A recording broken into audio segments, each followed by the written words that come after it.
All right, what's going on, everybody? I don't know exactly what I'm going to title this video yet, but what this video is going to be about is if God has put something on you, right? It could be something like who you're going to marry, maybe some particular job you're going to have, maybe some particular place He's going to have you move to. Maybe it's bigger than that. Maybe it's something really big. I mean, maybe He's put on you, you're going to be a celebrity. Maybe He's put on you, you're going to be a politician. Maybe He's put on you, you're going to be a pastor of a church. I mean, maybe it's something that we would consider big in the world. If God has put that on you or something like that on you, He's going to bring it to pass, but you have to understand that that's because of what He's going to do and because of what you're going to do, that it's going to be this both type of situation. Okay, so let's look at, for example, in Genesis 37, let's just do verse 9. So Joseph has two dreams. The first dream is verses 5 through 8. Let's just do 9 through 11 for the second dream. So Joseph's second dream is, and he dreamed yet another dream and told it his brethren and said, behold, I have dreamed a dream more. And behold, the sun and the moon and the 11 stars made obedience to me. And he told it to his father and to his brethren. And his father rebuked him and said unto him, what is this dream that thou hast dreamed? Shall I and my mother and thy brethren indeed come to bow down ourselves to thee, to the earth? And his brethren envied him, but his father observed the saying. Okay, so Joseph has this dream, and the dream is a big deal. The dream is basically like you're going to be a king, like something to that effect. He ends up becoming like the vice pharaoh, basically, but the dream is you're going to be important, be some type of king, be something to that effect, right? So if that's what God showed Joseph, then that's what it's going to be. That's what's going to happen. That's what's going to come to pass. You can't stop it. But it's going to happen in part, and even in large part, because of who Joseph is and the decisions he's going to make and what he's going to do. Like, God has already foreseen it and foreknown it, but Joseph's going to have to actually do it, right? So, for example, Joseph, right? Okay, I'm sure you guys know the story of Joseph, but Joseph has these dreams, knows he's going to be a big deal. His brothers are all jealous. They throw him into a pit. He ends up in captivity. He ends up in prison. And then from prison, he starts interpreting dreams. And then from prison, he gets brought to Pharaoh. And then he becomes Pharaoh's right-hand man, right? So in the midst of all of that, this went on for, I don't even know exactly how long, but years, right? So Joseph could have gone rotten, right? I mean, Joseph could have just become a typical inmate. He could have been getting into all kinds of fights. He could have killed someone in prison. He could have been doing all these awful things. He could have turned his back on God because of what God, let him get into. And so he didn't do that, right? We don't know a whole lot about Joseph's life in prison, but whatever it was like, he stuck with God. So presumably, things happened, like he kind of got away from God. Things were really bad in the prison. Then he got back close to God, and then things were good in the prison. So this got him to where he wanted to be close to God. Maybe sleeping was an escape, right? Like he didn't want to be in the prison. So when he went to sleep, that was a way to escape. So maybe he invited God into his dreams. God, come into my dreams, speak to me through my dreams. So maybe that's how he cultivated his dream, interpreting abilities and stuff like that. So Joseph had to make a lot of decisions in the midst of his life.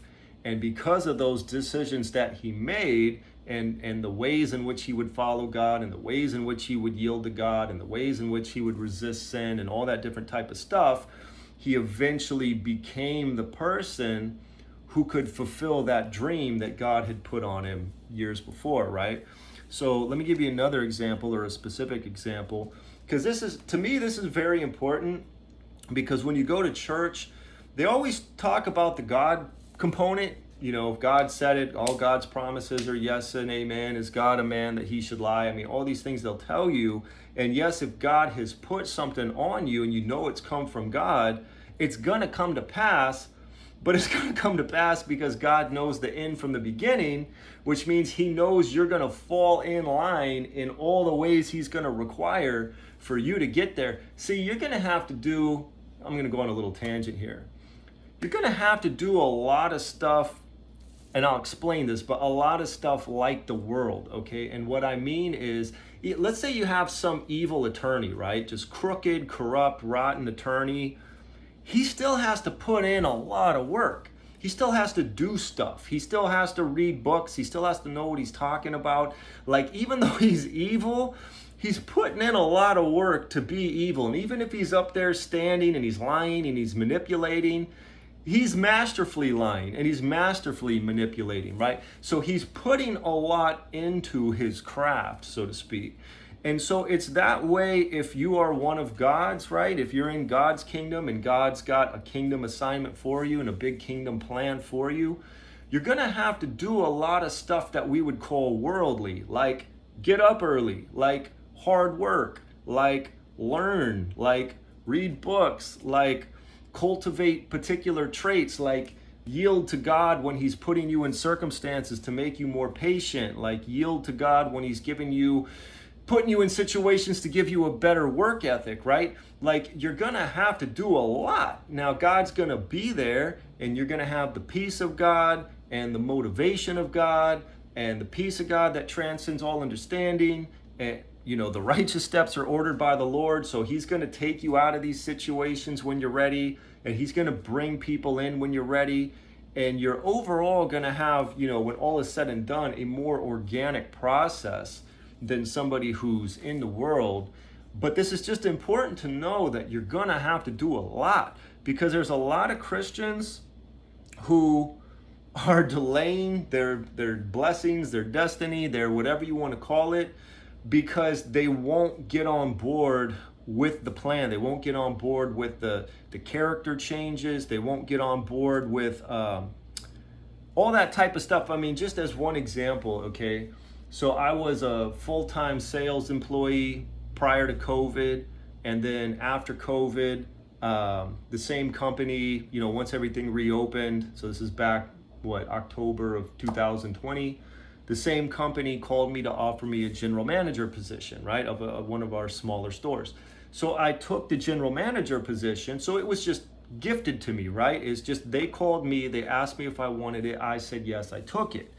But once I took it, I had to do all this stuff. I had to find a new level of competence, a new level of dedication, a new level of salesmanship. Plus I had to pack stuff, ship stuff. Plus I had to do the paperwork. Plus I had the weight of the store, on my shoulders.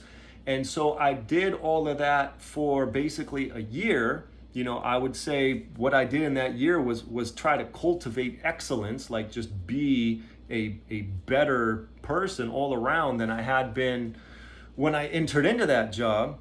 And of course, God was there the whole time. And of course, if God had just left me alone, I probably would not have pursued excellence, but I could feel this supernatural pressure to get better, better, better, better, better.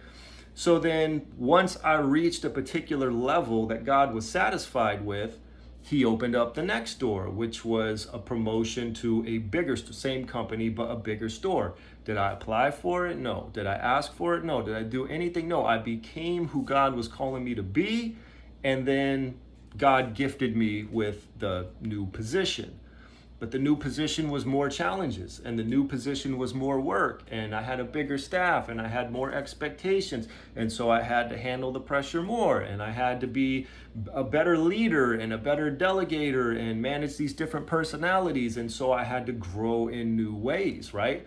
And so presumably, once I have grown to the point that he's calling me to grow to, and I've become who he's calling me to be, then he's going to open up the next door, which will be a higher level, and it'll be more pay, and it'll be higher expectations, and it'll be all this different type of stuff, okay? But the point is that even though God is opening these doors, and God has been there, and there's been times where it's been a sales slump, and then somebody just walks in and wants to buy something for $5,000, like God has clearly been there, but Douglas has clearly been there too. I have had to do a lot. I'm just telling you, I've had to do a lot. And so this is how it goes. Joseph was not just sitting in prison for whatever, 5, 10, 20 years, twiddling his thumbs, and then God said, all right, now I'm going to make you Pharaoh's right-hand man. Like whatever Joseph was doing in prison was preparing him for what he was going to do with Pharaoh. It was getting him ready. Whatever Moses was doing in the wilderness for those 40 years, tending to the sheep and all that different stuff, that was getting him ready to lead the Israelites, into the other wilderness, right? So whatever God's got you doing, you're David, you get anointed to be king. It was something like 10 or 15 years after David got anointed to be king that he became king. And if you read, he had to go through all kinds of stuff. He had to go through all kinds of trials and tribulations, and he had to deal with King Saul trying to kill him. And all this crazy stuff, all this stuff to get him ready to be king. And then once he was ready, God opened the door. So let me give you another verse for you to consider, okay? So this is Genesis 18, verse 19. This is God talking about Abraham. For I know him, that he will command his children and his household after him, and they shall keep the way of the Lord to do justice and judgment, that the Lord may bring upon Abraham that which he hath spoken of him, right? So think about that. He didn't just say, this is the guy I picked, I'm going to give him everything. God's saying, I know who I picked. I know who this guy is. I know how he thinks. I know what he does. I've seen the end from the beginning. I thought about all the different people I could pick, and this was the guy I landed on because he was the guy who was going to do it the most right. He was the guy who was going to yield to me the most. He was the only guy I could get to wait X number of decades to have a child, that he would retain the faith and he would be able to have this child Isaac. Nobody else could do it, right? So Abraham didn't just get plucked out of a hat. Abraham got plucked because he would be the one who would do it. And maybe he was unqualified in certain ways, but better qualified in other ways. Because like Moses, for example, when God was calling him to lead the Israelites, Moses said to God, well, why don't you pick Aaron? Like, I'm not a very good speaker. Aaron's a very good speaker. You should pick Aaron. Could Aaron do it? Because Moses was the one that had been tending to those sheep for 40 years. He was the one who knew how to handle a flock. Could Aaron handle a flock?